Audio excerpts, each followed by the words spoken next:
संस्थापकाय च धर्मस्य सर्वधर्मस्वरूपिणे अवतारवरिष्ठाय रामकृष्णाय ते नमः। वसुदेवसुतं देवं कंसचाणूरमर्दनं देवकी परमानन्दं कृष्णं वन्दे जगद्गुरुम्।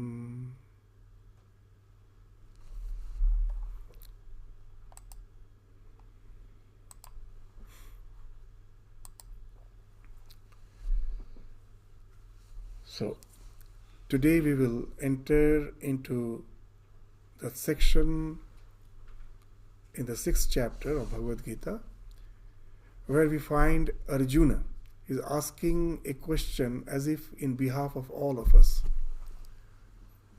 That we found that Sri Krishna was instructing Arjuna in the process of Dhyana Yoga. And in the last class we saw that where it leads to. What's the purpose of practicing meditation? That it takes us to a state which is beyond this sensual world. It is something, an altered state of consciousness, where we go beyond this sunset level of existence to realize the samatva, the equanimity and same-sightedness.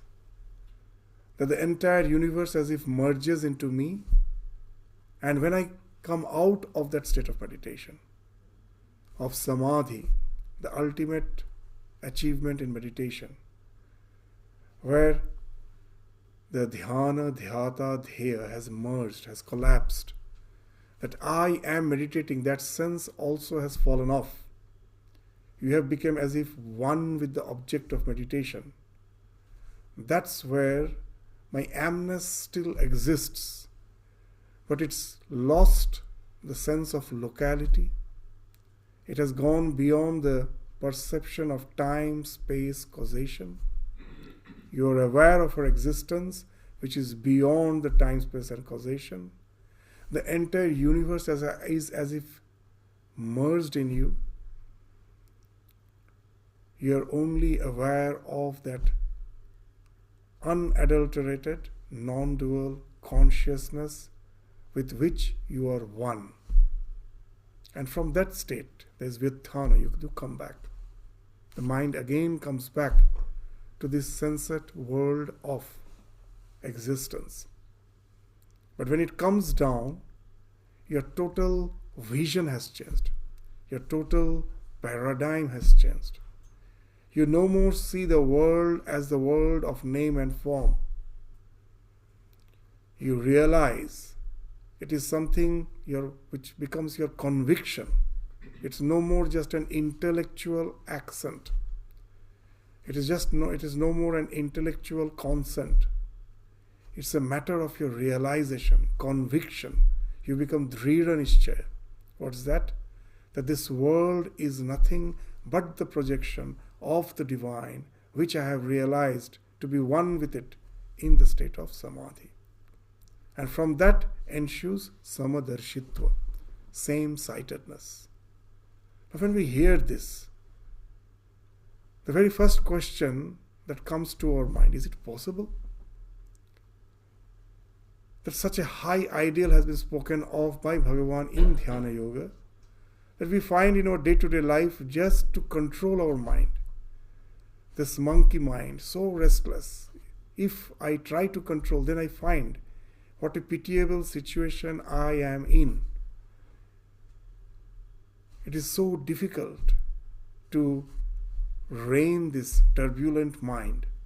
And that's the question with which we find this section starts, where Arjuna is placing his doubt in front of Bhagavan. That is it possible? So that's the what? In the 33rd verse of the 6th chapter, Arjuna is putting that question. Yo ayam yogas tvaya proktah samyena madhusudana Etasyaham na pashyami chanchalatvat sthiting sthiram. That yoga which has been taught by you just now. That yo ayam yogas tvaya prokta. The yoga which just now you spoke of, you taught to me. O Madhusudana, you who are the slayer of the demon Madhu. That's what the name. That's what is the meaning of Madhusudana. That O Madhusudana, O Krishna, O Bhagavan Krishna. That thing which you have taught me, the characteristic of it is Samya. Samyena Madhusudana. It's characterized by the vision of equality. That all the hierarchy in my vision falls off. I see the same divine manifesting as this world of name and form.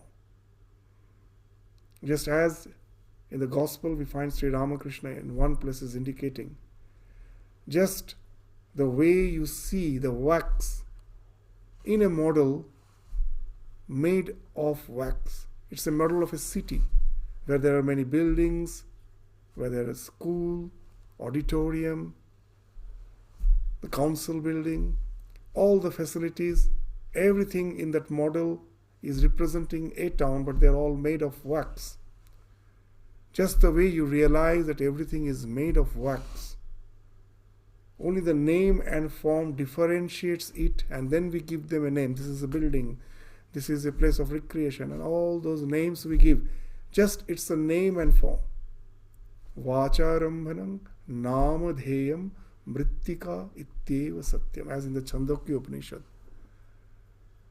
And Shvetaketu has been instructed by his teacher that just as all the pots, a potter models so many pots. Some are tumblers, some are plates, some are bowls. The name and shape, the shape, nama, rupa, and artha, kriya, karita, their utility. Each of them is used for a definite purpose. That differentiates them. But in essence, they are all made of clay. So that's the vision of same-sightedness. That only that name and form is differentiating the world, but in essence, everything is that consciousness and consciousness alone. As Sri Ramakrishna used to say, that when you come down from Samadhi, what's your vision like? The way you see the entire grass field is drenched with water after the rain. Similarly, you see the entire existence drenched with consciousness. Consciousness is as if popping up through each and every object we see in this world. In very plain words of Sri Ramakrishna, Chaitanya uki jhuki march. So that's the vision that gives you the sense of Samya. All the hierarchical distinctions falls off. So that's the thing which you have instructed me. That's the vision which you have instructed me is characterized by that Samya. But I do not see the possibility of its lasting endurance. That etasyaham na pashyami sthiting sthiram. That what to speak of going to the Samadhi. Even if I try to control my mind, if at all I am successful in keeping the mind concentrated for a moment, the next moment the concentration breaks off. Sthitim sthiram speaks of that. But I cannot continue with it. Again and again, I find the mind is again going back to its old way of restlessness, sarvarthata. So owing to the, when white happens, chanchalatvat, owing to the restlessness of the mind. So now we find that we are all in the same position, as if Arjuna is speaking to Bhagavan on our behalf. So that's the idea which is being spoken of by Arjuna in the 33rd and in the 34th verse. The same idea will be reiterated. So what is the 34th verse is saying? That the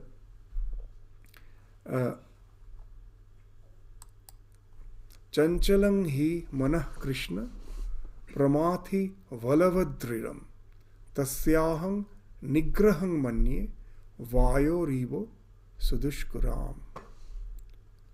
So this is giving an allegory, an example.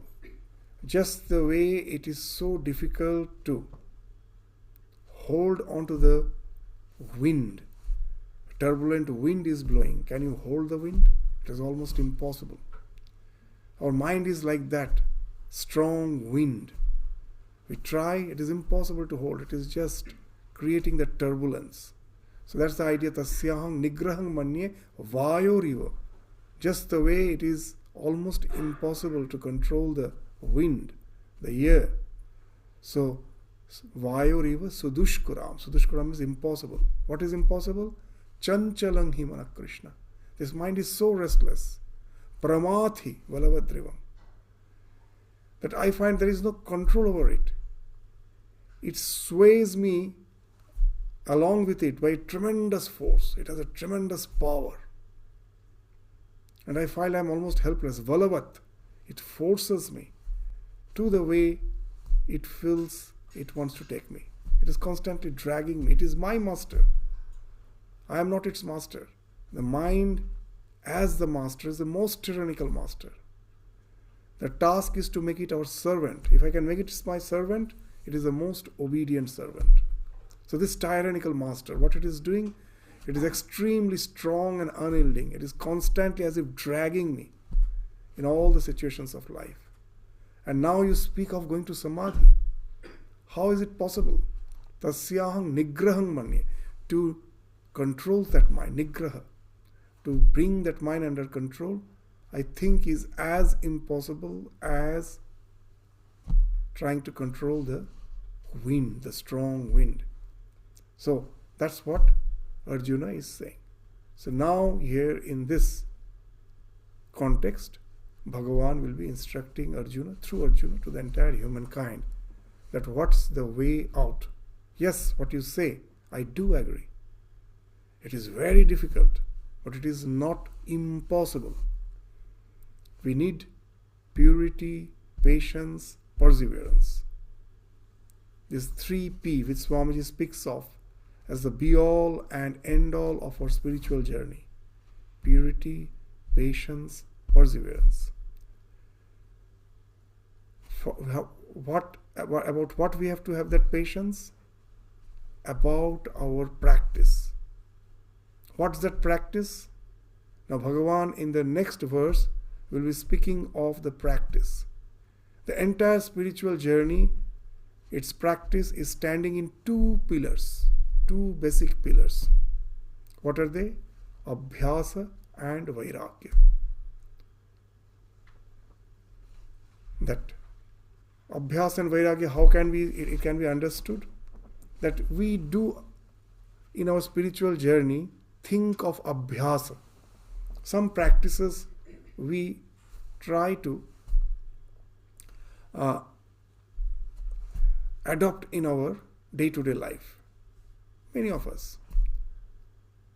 That we adopt to some spiritual practices. But the thing which sometimes we are not careful about is the Vairagya. So our situation is like, as Swami Yatishwarananda in that book Meditation and Spiritual Life, very nicely he says that a group of drunkards were rowing the boat throughout the night. And at the daybreak they found they're in the same place. And then they realized they have forgotten to remove the anchor.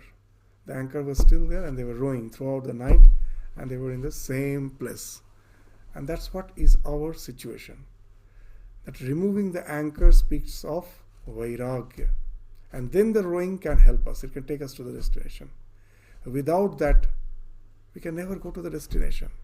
So this Abhyasa, Vairagya. These are the two pillars. This is the thing which Bhagavan is stressing.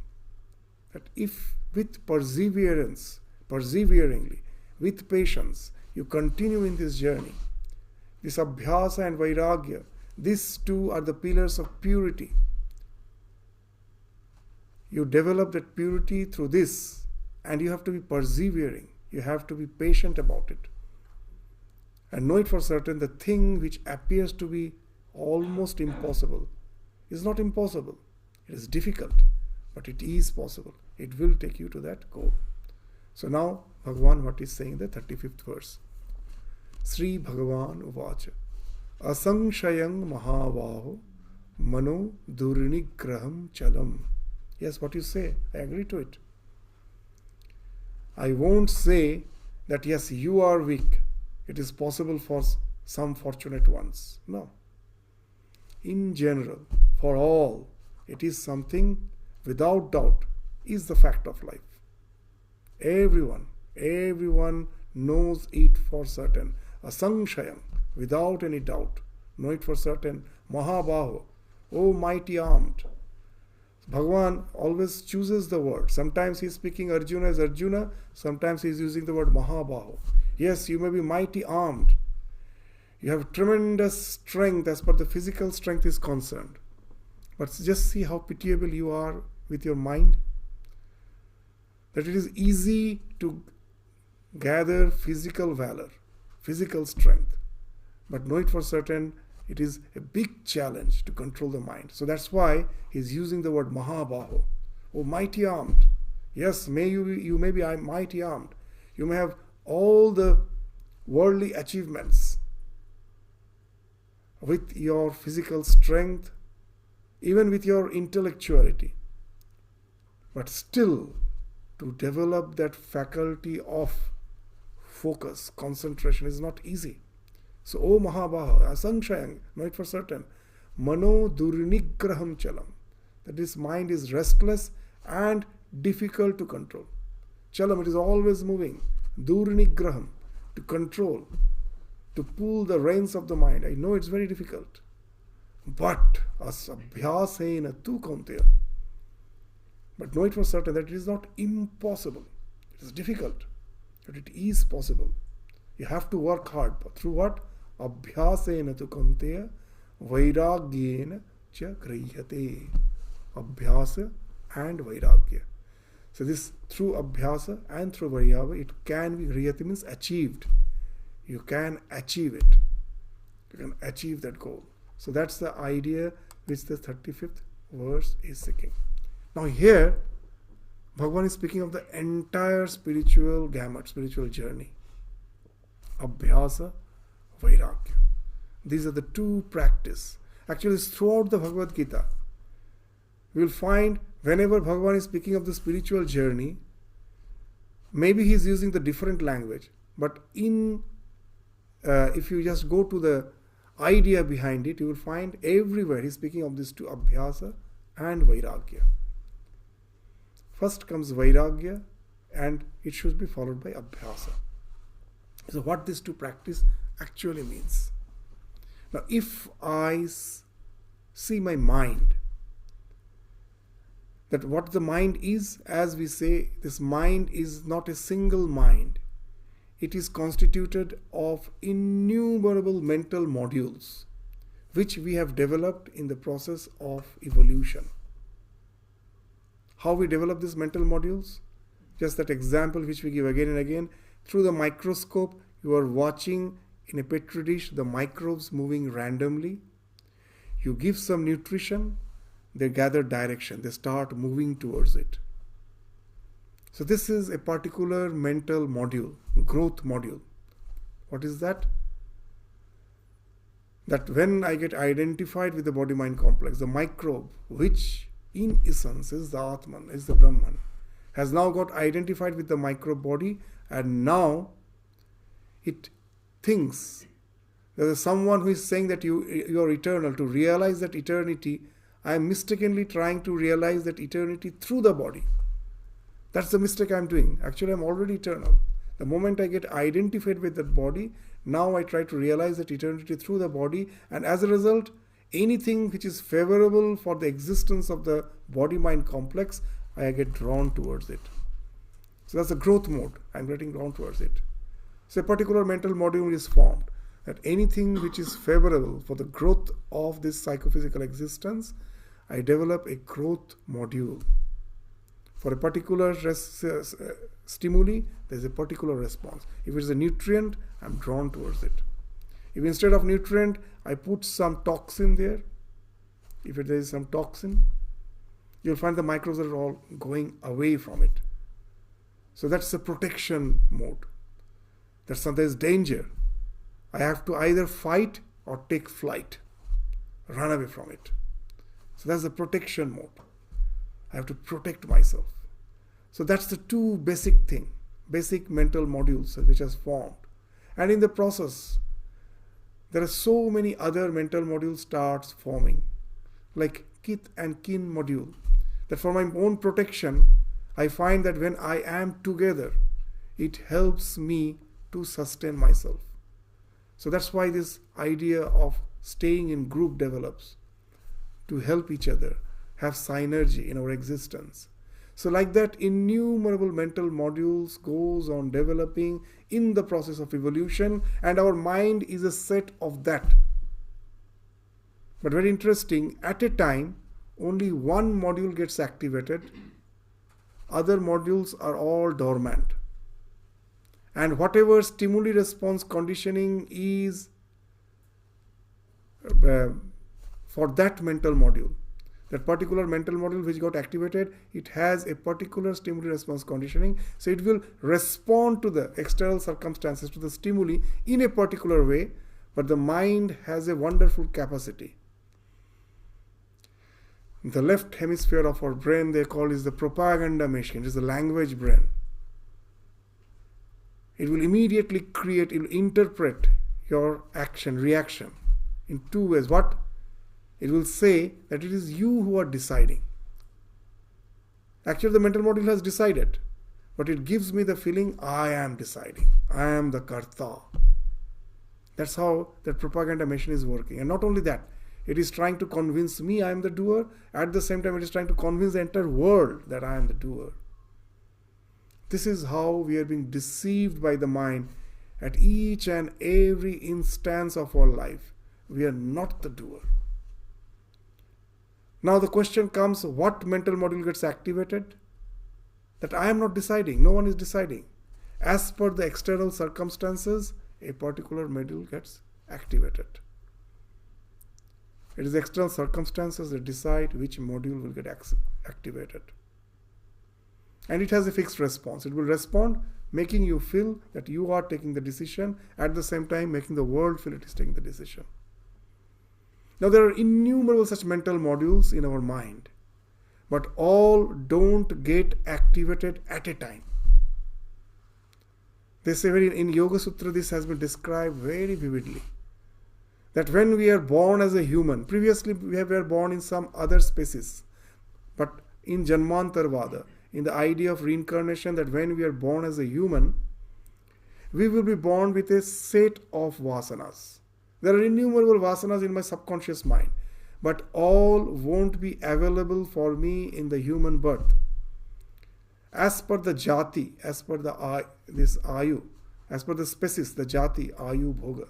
They say these three things are decided by a particular birth, jat. That the species in which I am born, for that whatever is favorable, those only will manifest. The others will remain dormant. They won't manifest in this life. They are there.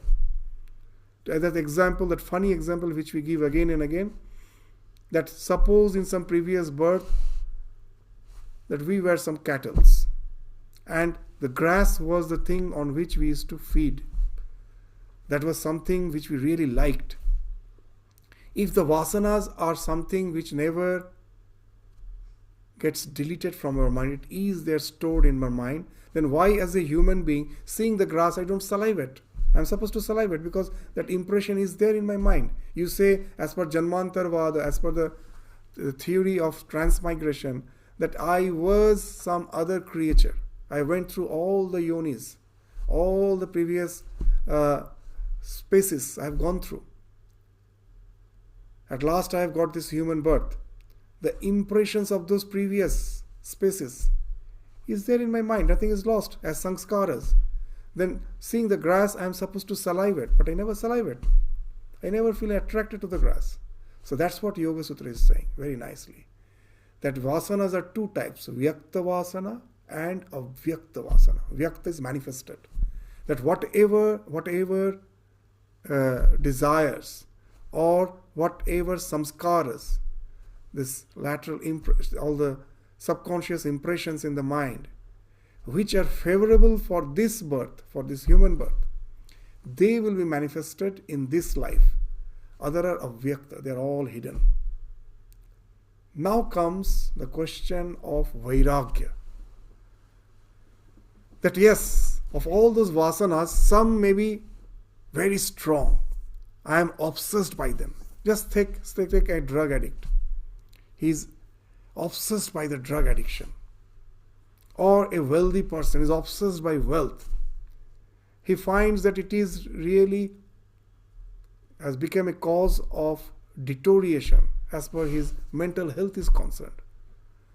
So much obsessed with it that he cannot take care of other things which is necessary for his life, to take care of his health, to take care of his relations. Everything is being compromised just because of his obsession for wealth. Now he thinks, let me change my lifestyle.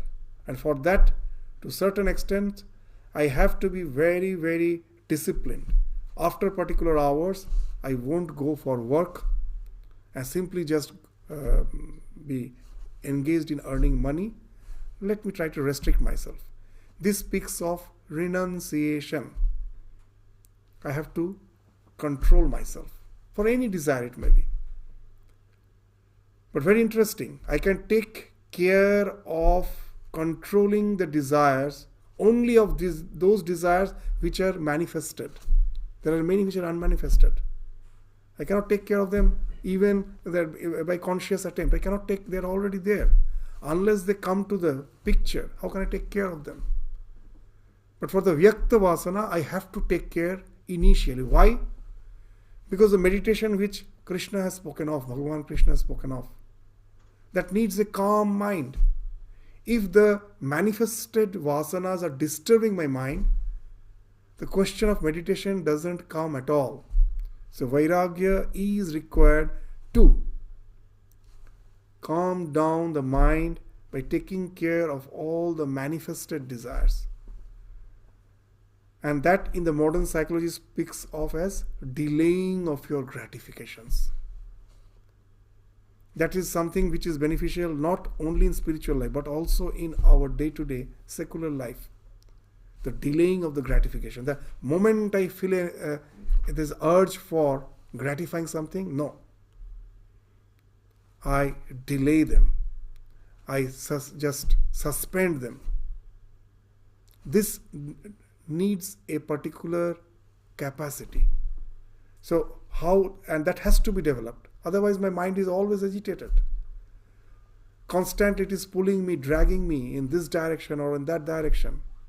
So to a certain extent I have to discipline my mind with that our idea of renunciation. So the entire idea of renunciation, again, the practice depends on two things.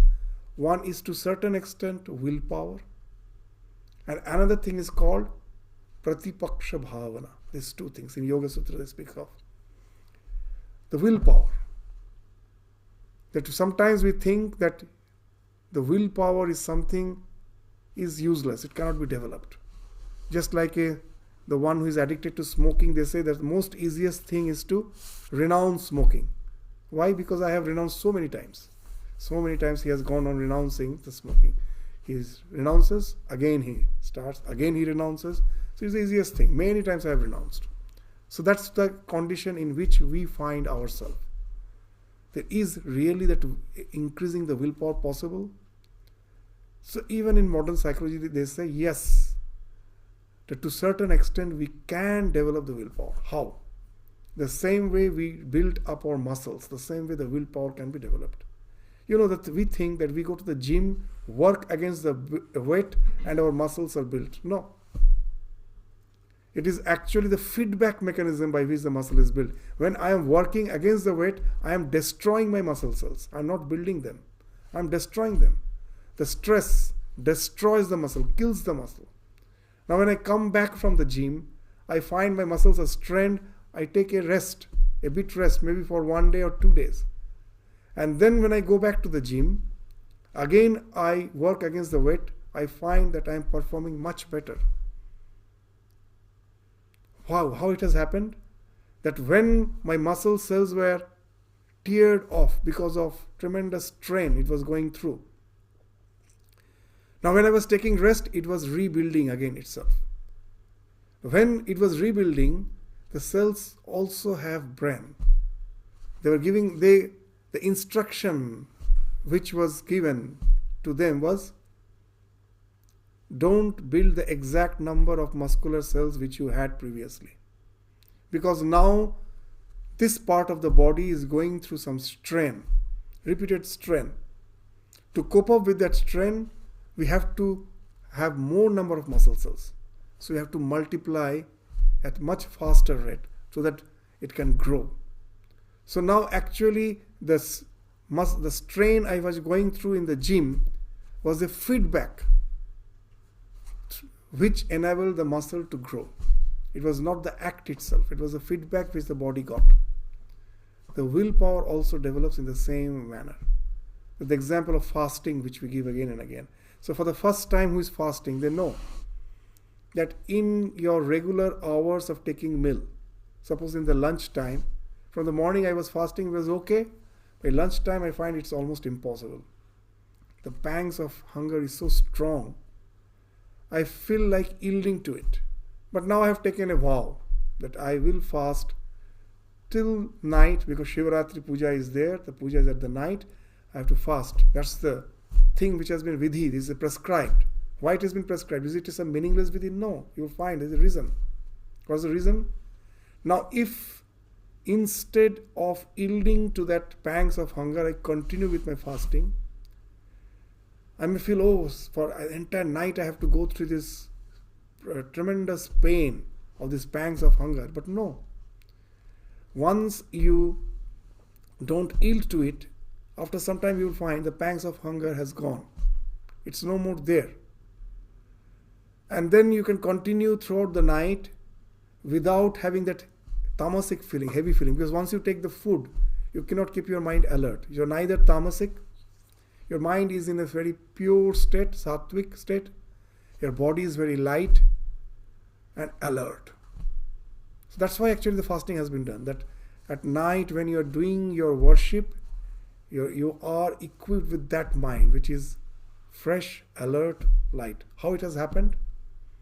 That in the regular hours when you take food, the pangs of hunger is nothing but the alarm, biological alarm system of your body. It starts ringing, the alarm system. It's ringing. Take food. There's a time for food. Now when you simply ignore it, after some time the alarm system gets tired. It simply falls off.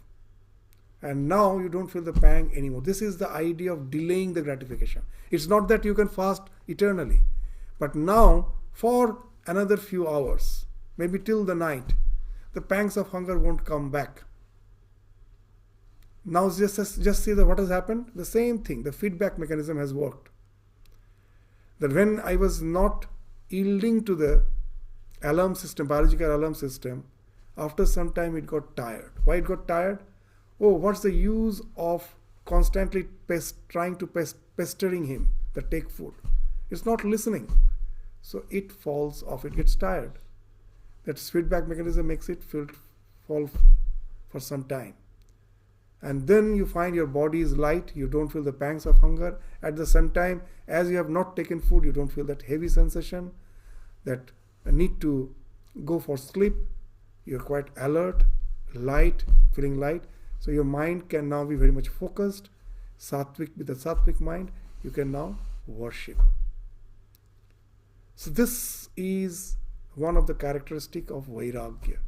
That by conscious, deliberate attempt to not yield to our gratification, to a certain extent, we can calm down the mind. That's one thing. And another aspect of this Vyakta Vasana is, there's as we said, Pratipaksha Bhavanam. Contending thoughts in the Yoga Sutra, as in 33rd verse of the second chapter of Yoga Sutra, this methodology has been spoken of. Vitarka Vadhane pratipaksha bhavanam. That whenever you find your mind is as if being forced by your past samskaras, they are so strong, valavat, they are forcing you.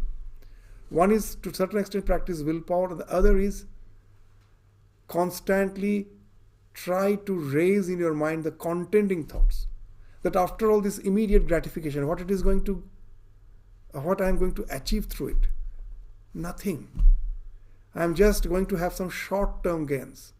That renunciation is not a negative thing. I am renouncing something trivial for something which is the real treasure. So this is the contending thought.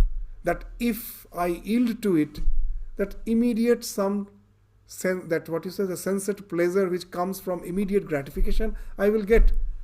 But it will make me miserable. It is just a matter of a moment. And the next moment I will again reach the plateau. Again I will find that I am in the same state. All the happiness, the ecstasy which comes from sense pleasure is just momentary. Agama, apaina, anitya, it goes off. And then again the craving comes. So this is a cycle I will have to go through. But there is a state, there is a state where I can reach a state of flow, where all this so-called cravings falls off. And that can take me to a state of bliss, which this so-called sensual pleasures can never give me. This is the limitation of the sensual pleasure. That just you will find that whatever that most probably at your house on the weekend, from the morning the cooking is going on, elaborate cooking. How much time it takes to take your meal? How much time? At the most half an hour. Even if you are gossiping and taking the food, 45 minutes, 1 hour, it's over. And then you feel satiated. After the first serve, you may go for the second serve. And even if it's the most desirable dish, the most the dish which you relish most, once you're satiated, you cannot continue. You cannot go on having it. Once you're satiated, you will say, alam, enough.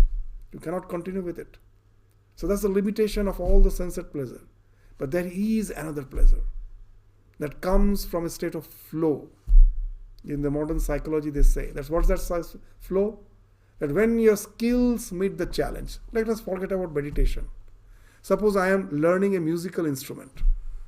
At the beginning, it's not a thing which is pleasurable, because my skills are yet to meet the challenge. I haven't yet developed the skills. I'm practicing hard. I have to be very much conscious of what I'm doing at each and every moment. But through that constant practice, a time will come when my skills meet the challenge and I enter into a state of flow by being tremendously focused in what I'm doing. Now I'm enjoying. As my skills have met the challenge, I really enjoy the music which I am playing. And it has kept my mind so focused that all other distractions falls off. External distractions falls off. You're not aware. Sometimes we find that a very renowned musician is playing the sitar in front of an audience of thousands of people. Know it for certain. If he's aware of the audience, he can never play well. He's actually focused in his music. So much focused that all the audience has become something obliterated. He's not aware of them. He's totally focused on the music. The moment you get aware of the audience, you can never play well. He's so focused on the music, first thing what happens? The external, all the distractions falls off. Though they are there, the mind cannot register them because mind is full. The more the mind is focused, the more the other things are not registered. Just the way when you are watching your favorite match in the TV, someone calls you, don't hear. The sound is entering your ear, but the mind is not registering because it is totally focused in what's doing. The same thing happens here. As it is tremendously focused, the other thing starts falling off. And the next thing is, all your bodily feelings also is not registered. Because as your mind is focused to the object of your passion, the other things, the mind cannot register because it is fully focused on that. they start falling off. You will find a musician for hours is playing. He has forgotten as if his hunger, thirst, everything. That he has a body he has forgotten. Why? That he is so absorbed in the music, all the bodily feelings also start falling off. And now you will find the pleasure that comes out of it, the joy that comes out of it is something as if unlimited. When you had your food, within half an hour it was over. You cannot continue with that joy. And here this joy is something superlative. It goes on, goes on. Nothing is obstructing. So this is the vitarka, this pratipaksha bhavana. That why I am renouncing? Because through abhyasa I will enter into a state of flow. My mind will come down, it will become focused in the object of meditation, the entire existence will fall off from me and it will take me to a state of ananda, bliss. By becoming as a videha. Why Janaka is called videha? For the same reason. King Janaka is called videha. That he always used to remain in such a state of meditation. Even when he's sitting in his, this throne, taking care of his other activities. But the main stream of his mind is focused. With a small part, he may take care of other activities, but most of the time, again and again, he's going to that state of deep absorption. And he is in a state of perpetual bliss. That he has a body that he has forgotten. His object of meditation keeps him so focused that all the bodily feelings falls off. And that's why it's called videha. So you reach that state, videha. From that you go to the state of ananda, that perpetual bliss. And that bliss, nothing can obstruct. There is no question of satiation. It continues. So that's the bliss I am going to get if I can renounce all these inordinate obsessions. So just willpower doesn't work by itself. You always have to have this contending thought in the mind that why I am using my willpower. What's the aim what's the gain I am going to get from it? And that speaks of the pratipaksha bhavana. Constantly. That this renunciation is not negative. That again and again we say that when a person went to a monk and said, "Oh, you are great, you have renounced everything." And the monk replied, "How come? It is not me, it is you who have renounced." And then the person was surprised. "I have renounced."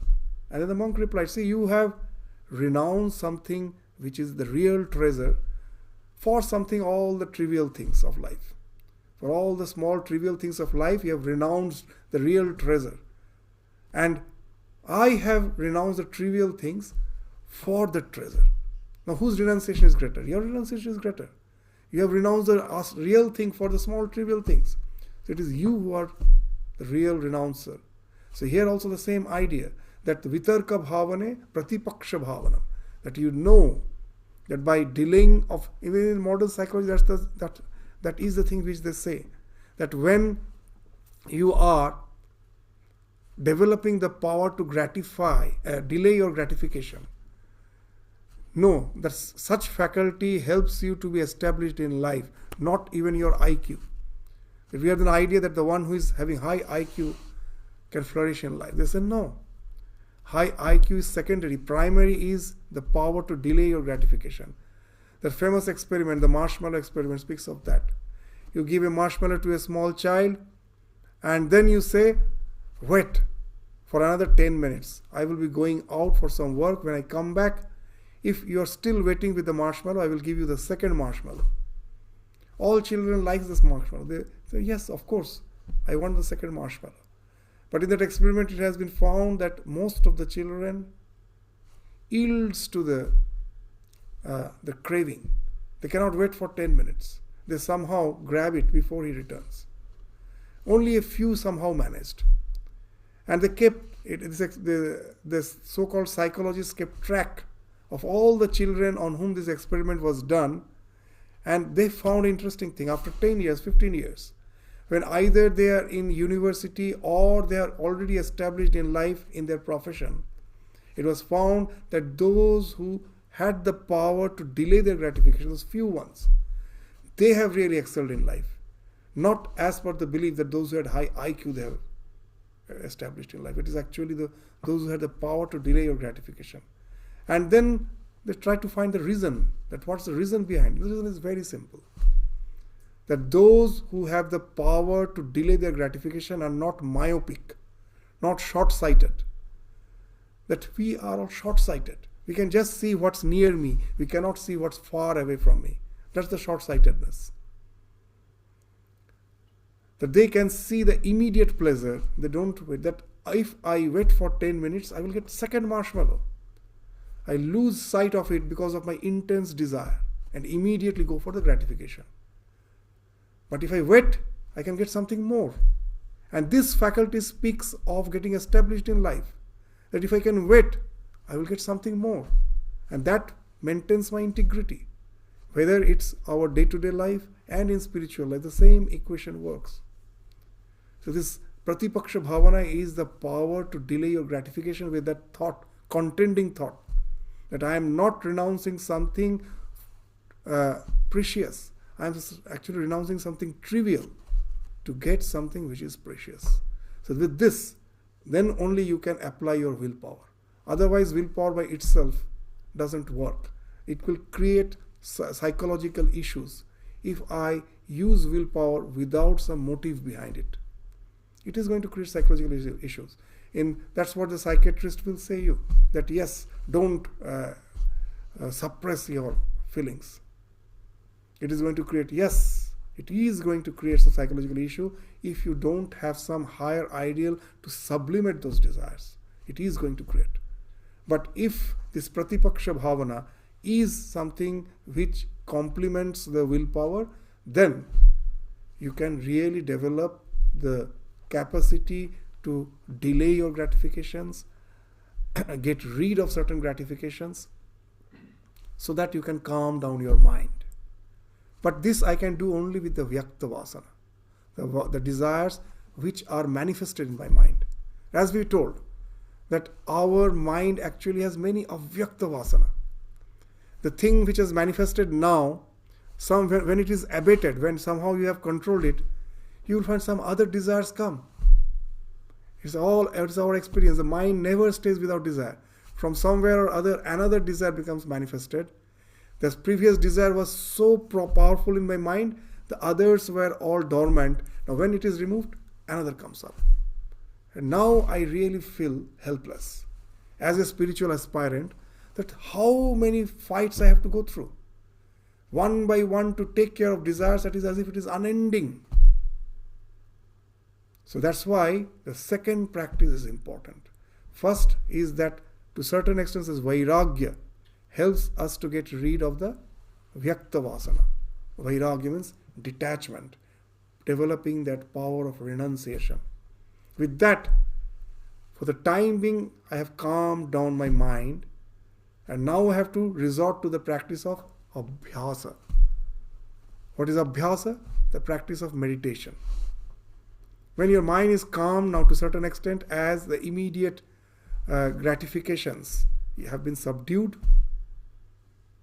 now you resort to meditation. What's that meditation? Whether you are a bhakta or you are a jnani, whatever you may be, you are meditating on something which speaks of negating the ego. The idea that I am this limited body-mind complex, you're negating that. What a bhakta does, he thinks God is I am. Who is this I am? Is this I am this body-mind? No. He is the soul. Even after death, this body life is temporary. I am going to be in eternal companionship with the divine. Does any devotee feel with my life, this end of my life, my relationship with the divine will be over? Actually, if this life is something temporary, that is permanent. Any devotee thinks that. So when he is thinking of God, what he is thinking actually? He is thinking, I am, the divine is, and our relationship is eternal. That's the idea. Even in the Bible we find, worship the Spirit by the Spirit. Most of us are not real worshippers in the true sense. Why? We will find that for the majority, There's a huge crowd in the temple. Where pravachana is going on, there you won't find crowd. Crowd is in the temple. Why? If you go and find that in the temple, the majority people, what's there? That there's some reason that my child has to get married, or I want a good job, I want a good salary. These are the desires which speaks of your worldly desires. See, the words of Swami Vivekananda, for most of us, God is a means, world is the end. I don't want God. God is the means, world is the end. That is not the true devotion which we are speaking of. In spiritual life, God is the means, God is the end. For majority of us, we don't want God. We want this world, this temporary world, which is going to be over with my death, but we are short-sighted. We are just busy with this, and for that we use God as the means. We are not speaking of that type of devotion. The devotion which speaks of my spiritual evolution, where I know whatever happens with my life, I'm not bothered. It's not that I ask God to make my life very smooth. It can never be. The life is such that it is a flow. Today, the nature will give me everything. I will prosper. Tomorrow, it is going to take away everything. With all my intelligence, skills, I brag so much. And with age, you find everything is going. Nature gives you in bounty at a particular time, takes away everything at a particular point of time, making us feel destitute. That's why we find that all the optimistic youth at last get transformed into a very pessimistic old person. And they find that life is a waste. In one place, Swamiji is saying a very interesting thing. So many lives you have wasted. Why not waste one life for me? Very interesting thing. That sometimes you may feel that spiritual life is a waste. But what have you done? With so many lives you have wasted. You just thought these worldly gains are something which is a be-all and end-all of our existence. And a time came, everything has to be just renounced. You are forced. Nature has taken away anything from you. And you find you are dying as a destitute. What you gained? You have wasted so many lives. And now you think that spiritual life is a waste. Well, you are not going to lose anything. You have already wasted all the lives. Why not give? Just as an experiment, just give one life to this. You have wasted so many lives. So that's the idea that of meditation. What it is doing? That the devotee is thinking, I am eternal, God is eternal, our relationship is eternal. Always, in all situations of life, I should be aware of that fact. That's the bhakta. What the jnani is doing? Almost the same thing. He may not take these two different entities as God and me. He says, I am the Atman, I am the Brahman, I am the absolute reality. But what is that absolute reality? That is also eternal. It was, it is, it will be. So whatever may be your contemplation as a devotee or as a jnani, ultimate idea is, I am not this limited body-mind complex with which at present I have the sense of identity. I am something beyond that. I am eternal. I am beyond all needs, all wants, and I am eternal. When you are meditating, what happens? Our personality is, as we give that example again and again, is like a wheel which has a hub and which has innumerable spikes. A wheel, you will find that there are so many spikes and there is a hub. Now, if one of the spikes you break, the wheel is still intact because there are so many other spikes which keeps the wheel intact, isn't it? So, by my vairagya, I have taken care of one of the vyakta vasana. I have as if broken one of the spikes. But there are so many other vyakta as well as avyakta vasanas which keeps your idea of limited individuality intact. To break one by one the spikes is impossible. There are innumerable. Then what's the way out? That whatever vyakta vasana I have, for the time being, as a short-term measure, I have taken care of them by vairagya. But hand in hand, abhyasa should go on. When the mind has calmed down a bit, abhyasa now helps. So how it helps? It is actually hammering the hub of the will, which is your ego. See, all these spikes are linked to that hub. That I like this, I am afraid of this, I hate this. These all ideas, this all our this ego is linked with all our raga, dvesha, abhinivesha, all our attachments, hatred and fears. All these spikes, these innumerable spikes, but they are all linked to the hub called ego. If I can remove that, all the spikes collapses all at once. All will fall at once. That's the real Vairagya. That is Para Vairagya. In Yoga Sutra they say. This taking care of Vyakta Vasana is Vairagya. Taking care of the ego, by removing that ego, is the Para Vairagya, supreme renunciation. So this Abhyasa is helping you for supreme renunciation. You are constantly hammering on the ego, that idea that I am this limited body-mind complex. With the meditation, I am Atman, I am Brahman, or I am a devotee of God. With that, you are hammering. And this has to be that Nairantarya, constantly, unceasingly, to really get rid of it. So that's the idea, that Satu Dirghakala Nairantarya Satkara Asevita Dhrira Bhumi. How do you get that a tremendous strong foundation, Dhrira Bhumi, in your meditation? You have to do it. These are all Yoga Sutra sutras. Bhagavad Gita 6th chapter is actually what is an explanation of the Yoga Sutras.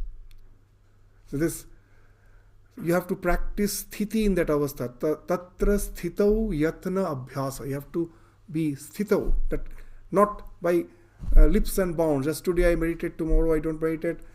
But whenever my mood feels like, no. Every day I have to do. Once I have to a certain extent calm down my mind through Vairagya. I have removed the anchor. Now this rowing has to go on, go on. What is that?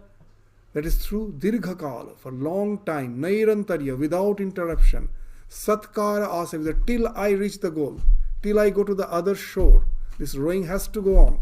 Asavita, wherever in Sanskrit prefix A is used, it is used with the sense of encompassment. That how long this seva, this practice has to go on, till I reach the other shore. Asavita, Satkara Asavita. Then only you will attain the Dhrira Bhumi, that strong foundation that can take you to that other goal. Then that hub is removed. All the spikes collapses all at once. That's the Para Vairagya, rendering you to that ultimate realization, which speaks of that Samyata. You go that, the entire creation dissolves in you. When you come back, now you're a total different man. Where that you see that it is from you the entire creation has emanated. It is you, as the conscious principle from which the entire creation has emanated, in which it dissolved. From that Samyata will come. Now you see that everything is that divine principle alone. So that comes from that. So these two practices should go now hand in hand. Abhyasa, Vairagya. So Abhyasa takes care of the Vyakta Vasana, and Vairagya takes care of the Vyakta Vasana, and Abhyasa takes care of all the other Vyakta as well as Avyakta Vasana by getting rid of the ego, the hub of the will of our personality. It collapses. The story which we tell again and again, because the gospel of Sri Ramakrishna we find is something for this modern world, a wonderful scripture, where all these ideas in the form of very simple illustrations have been indicated. Sri Ramakrishna used to say a very funny story. With this we will conclude our class today, that a village man, one day was just going for take a dip in the village pond after his morning activity or work, household work. He was going out, and suddenly the wife interrupted him. The man was just wearing a loincloth and was having a towel on his shoulder, nothing else. He was just going to have a dip, and his wife told, "Oh, you are a very attached person. See our neighbor, he has already started developing that renunciation." And this man was a bit surprised. He told, "What have you seen in him that makes you feel that he has started developing Vairagya, renunciation?" "Well, you are so attached. You cannot stay without me." And that man has 12 wives, and he is renouncing them one by one. So this man now said, "You are a fool. Can anyone renounce one by one? Do you want to see what renunciation is? Okay, I am leaving." Now, he never came back to pack his belongings, nothing. He was just wearing the loincloth and had a towel on his shoulder. He left. No one knew where he has went. And that's Ramakrishna is the real renunciation. It doesn't happen one by one. When it happens once for all. And that speaks of that Para Vairagya. All the spikes collapses. The hub has been removed, taking you to that ultimate realization. You go beyond this idea of limited individuality and you get established in samyata. So for this, we understand that it is possible. The drira bhumi, that strong foundation is required, and that happens as has been spoken of in the Yoga Sutra. The same thing is spoken of here in the Bhagavad Gita as the two pillars of practice, as abhyasa and vairagya. This subject will be concluded in the 36th verse, which we just take up. It won't take much time. It is just a conclusion. Asangshrayatmana yoga dushprapa iti memati vashyatmana tu yatata shaktyo avaptu upayatah. That yoga is hard to attain, I think, for a man who cannot control himself. That's what we understood from all this discussion. Asang yatatmana yoga dushprapa iti memati. But it can be attained by him. So he was saying that it is impossible. It is not impossible. It is impossible for the one who has not controlled his mind. But it is possible. Shakya avaptum. It is possible. Who has controlled himself? Vashyatmana. Who has controlled himself. He is a Vashyatmana. Vash means he has controlled himself. Atmana, Vashya. Yes, that's why Vashyatmana has controlled himself. And strives by right means. He has controlled. This control speaks of Vairagya, and right means speaks of Abhyasa. This again, as a conclusion, he states in the 36th verse. So he Vashyatmana, he has controlled himself by Vairagya, and he has resorted to the right means of meditation. That's what meant by, that speaks of Abhyasa. This too is in conclusion, he is speaking of in the 36th verse. So now, those who cannot go to that state, they have started meditation but have failed to achieve that higher state. Is all their practice in West? Just like a funny incident that one of our Swamis wrote of books. Now, he was a very endearing Swami. The brahmacharis used to feel free with him. So one of the, we were just one day after the dinner, just having a stroll with him, just walking. And one of the brahmacharis suddenly told, Maharaj, you have written so many books, but stop writing. Well, why? It's good for all, but it's not good for you. Well, why? Well, see, if you don't attain liberation after this birth, again you have to be born. And again you have to start with the alphabets, A, B, C, D. And again, you have to read your own books. For that, you have to go through such a big study, and then so everything is lost. So we were all having a nice laugh, that. But the idea here is the samskaras which you built through these meditative practices is not lost. Even if you have not attained the goal, this samskara remains in your mind. You are born in an environment, in a family, where you find it is conducive to your spiritual practices. This again is an idea of Yoga Sutra, that whatever I practice, that becomes samskara, that is something individual, and this samskara gravitates me to an environment where I will find this practicing those things which I like becomes conducive. So this idea will be spoken of in the remaining verses of the 6th chapter, that even if you have failed, don't think it is lost. This will remain as samskara in your mind. From where you have stopped, from there itself you will start, because you have developed the inherent tendencies, and you will be born in a place where you will find conducive to these practices. Just that one Swami was practicing, that we say so many times, funny, just jokingly, that he started practicing harmonium in the old age. Every day he used to play Saregama. It was disturbing. We asked, Maharaj, when will you learn singing? You are just practicing this only Saregama now. So he will seriously say, next birth. The singing next birth, this birth only. So I am just developing the samskara. I will be born in a situation where I will get the conducive environment to really learn music. So he was joking, just to from this joke to get this idea that you will be born in such family where you find it is conducive to your spiritual growth, and you can continue your spiritual journey. Nothing is lost that way as such. Just the way in India, because of corruption, only half of the bridge has been constructed. The money is also lost, whatever waste that money, and it serves no purpose, because you cannot cross go to the destination by that half bridge. So there's money has been wasted, as well as it has not served the purpose. So in both ways, and in the 2nd chapter we actually read that idea, we discussed that idea. So but in spiritual journey, nothing is lost. Whatever samskaras, the tendencies you have grown, that tendencies remain with you. With that you are again born, and also born in a conducive environment where you continue with your spiritual journey. So that will be spoken of in the remaining verses by Bhagavan, when Sri Krishna will again doubt that what happens to a person who don't go to that state. So with this, we stop our discussion today. We'll continue all those interesting verses again in the next class. With this, we stop our discussion today. Thank you all. Namaskar.